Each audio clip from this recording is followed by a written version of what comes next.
somos estudiantes de la Universidad Tecnológica de Pereira, estudiamos ingeniería electrónica, cursamos este semestre y el día de hoy vamos a presentarles un amplificador de audio de varias etapas. Mi nombre es Diego Fernando Ríos.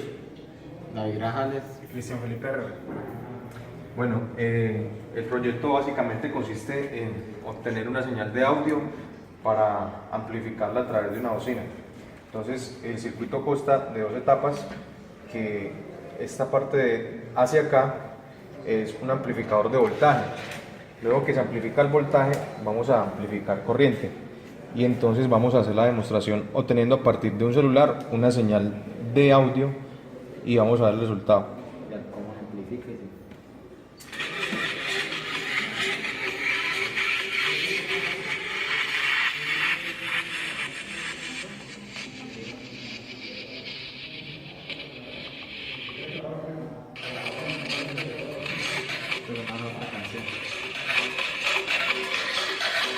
A medida que vamos variando aquí en el potenciómetro, pues lo que estamos variando es la ganancia en voltaje y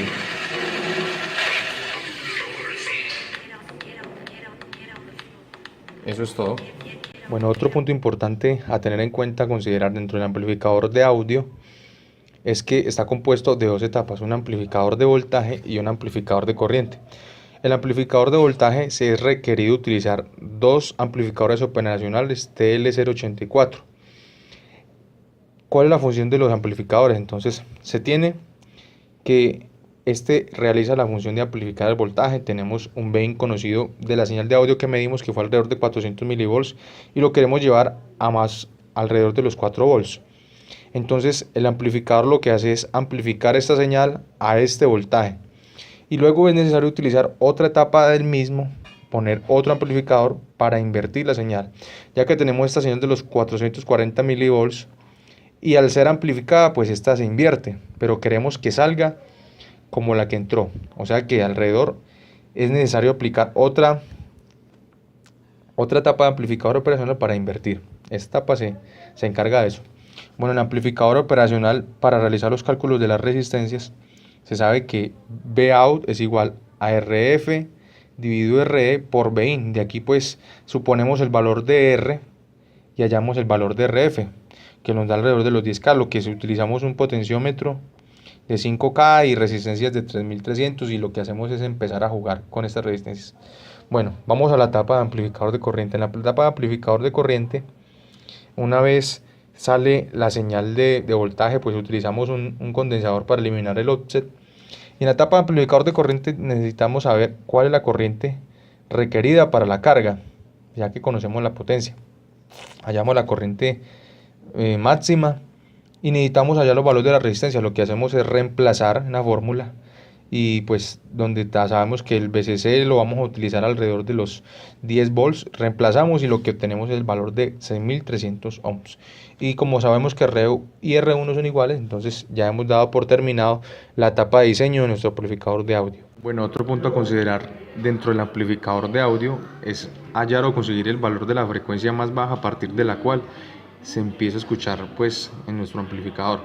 Entonces tenemos aquí el generador de señales, el osciloscopio para hallar el valor de la señal de voltaje, y vamos a empezar a hallar el valor de la frecuencia más baja a partir de la cual se empieza a escuchar.